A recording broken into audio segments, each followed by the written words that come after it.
Says Michael Popok, LegalAF. Well, should a new criminal investigation be opened up against Brett Kavanaugh, the Associate Supreme Court Justice, for perjury and lying under oath to the FBI during his confirmation hearing process led by the Trump administration in 2018?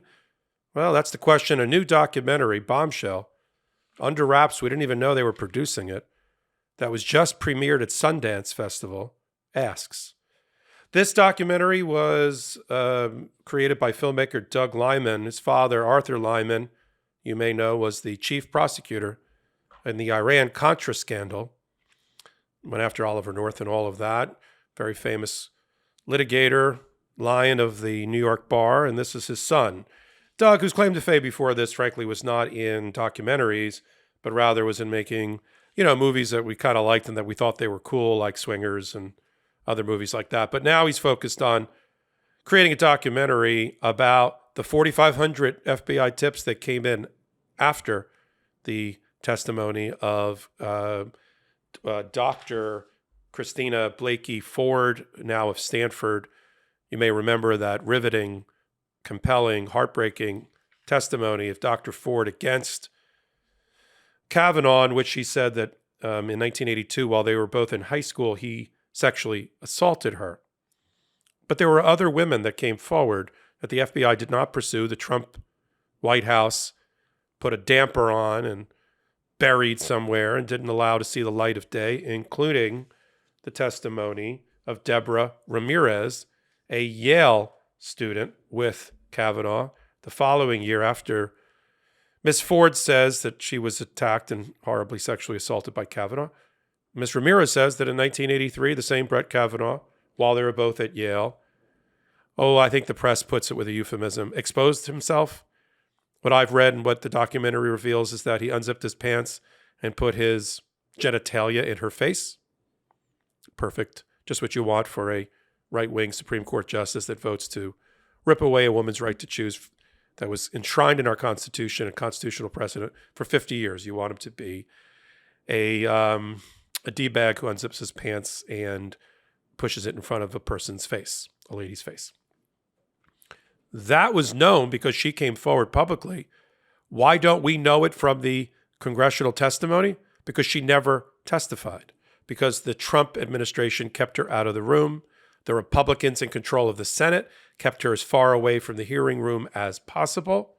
And we only know about her testimony from public reporting and now from the documentary that Doug Lyman has created that was all abuzz at Sundance. And here's the thing that's most troubling. I mean, there's so many aspects of this that are troubling. 4,500 tips and leads by the FBI after Blasey Ford testified. I wonder what they were all about. Weren't they about likely other tips of misconduct by Kavanaugh when he was in law school, college, or high school? We'll never know. Well, we never know it through the Trump handlers that were handling the confirmation process, or the Senate wranglers and handlers like Mitch McConnell that were handling the confirmation process. If you remember, they even voted to shorten the amount of time for the FBI to develop any of these leads. They voted to obstruct justice. They voted to shorten the amount of time given to the FBI to get to the bottom of any of these allegations because they didn't want to get to the bottom of any of these allegations. The documentary does. And the most shocking thing, I think, is that there's now reporting that since the documentary has hit the festival circuit and was shown at Sundance, hundreds of more tips have come in to the producers. And now the producers have said they're going to vet all of those and there may be more footage. By the time this hits the regular theater circuit and we get to see it on a streaming service or theater near you, it may contain other testimony. What should the Department of Justice do? That's what everybody's wringing their hands about. Let's make this easy. The House and the Senate, or at least the House, isn't going to do a darn thing about this. Maybe if it was in the control of the Democrats, but here we go. Elections have consequences. Redistricting maps leading to Republicans taking what had been traditional blue seats has consequences.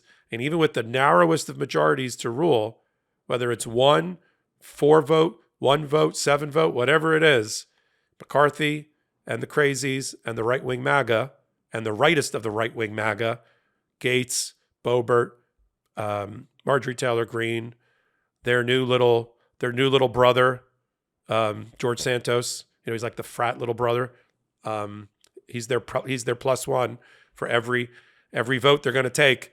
They can count on George because he's going to be incinerated if they don't circle the wagons around him. And so he's smart enough to understand he's got to have some clique has to adopt him, or he's going to get killed politically. He's going to get killed politically anyway. So all that's going on. So they're not going to start an impeachment process against a sitting Supreme Court justice. And that's where impeachment processes start, in the House. So forget that. House is impeach, Senate's convict. We're not going that route. Department of Justice. Merrick Garland gets a lot of flack, but the question is he going to open up a special prosecutor or do it himself? He doesn't have to get a special counsel, special prosecutor for every event that happens, only ones where there's a conflict of interest, primarily when it's the executive branch involvement, because he works for the executive branch.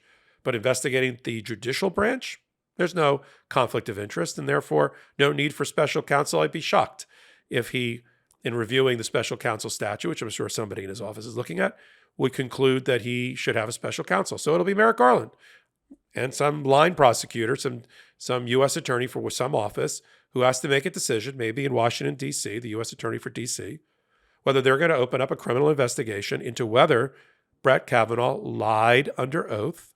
He was sworn in, we all remember it, in 2018, when he testified in his confirmation process. He also gave an FBI interview. It's also a crime to lie to the FBI, right? To lie to an investigator. That's a crime. So the question is this political juice worth the squeeze? Are we going to bring people to justice without fear of favor or influence, big or small? If they commit a crime, are we going to go after it? That is the question. Does Merrick Garland push the big go button and get the FBI involved, go track down the people that were interviewed in the documentary, go talk to Deborah Ramirez, who testified about what happened to her at Yale? It looks like Dr. Christina Blasey Ford doesn't really want to be involved again. She really took on a shitstorm of attacks and personal abuse by right-wing trolls and right-wing mainstream and MAGA mainstream when she had the courage to testify about what happened to her. And she's a Stanford professor. I doubt she wants to get involved. In fact, the documentary makers couldn't get her to be involved in the documentary, which is why I think it runs 82 minutes. It's a little bit short in testimony because mainly they could only rely on her public testimony. She wouldn't participate again. But lots of other people may come forward because of her courage and because of Deborah Ramirez's courage, and she is featured in the documentary, and testify. These are the people, and the 4,500 FBI tips, which I'm assuming are still stored somewhere at the FBI, and these leads could be followed up by an FBI and a Department of Justice in the hands of adults and Democrats like Joe Biden and Merrick Garland. That is the question now, and he can't avoid it. Merrick Garland's office can't bury their head in the sand and act like the documentary didn't happen. They wished it didn't happen. And Kavanaugh isn't attacked again for lying under oath. I mean, they should open up an investigation, and we'll have to report whether they will. But it starts here. If people thought, well, it's been 4 or 5 years since Kavanaugh's been on there, and he's sort of kind of like the furniture now and the wallpaper, and we hate that he's on there, but there's not much we can do about it. This opens anew the debate over the proper process for Supreme Court justices to be subjected to prior to them getting lifetime appointments to the highest judicial court in the land and really in the world. And what about this particular justice? And what did he say? And what did he do? And was it truthful?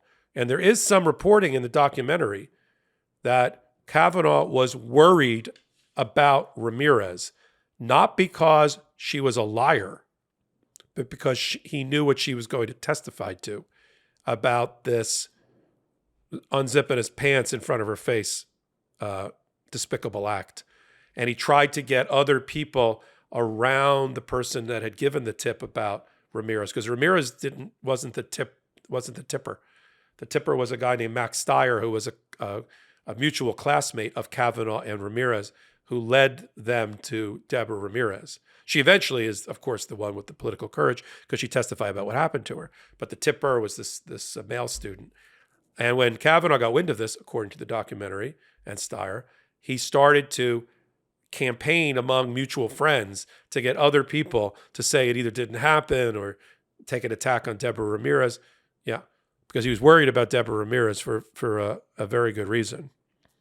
So what we have now is whether Merrick Garland has the political and moral and legal brass to open an investigation into Associate Justice Brett Kavanaugh as to whether he lied under oath and perjured himself about his sexual misconduct while a high school student, college student, potentially a law student. Get to the bottom of the 4,500 tips, the more tips that have come in, hundreds of them, since the Sundance premiere of this documentary called Justice, and what happens next. I'll continue to report on it, as will LegalAF. And let me end the hot take with this hotline message.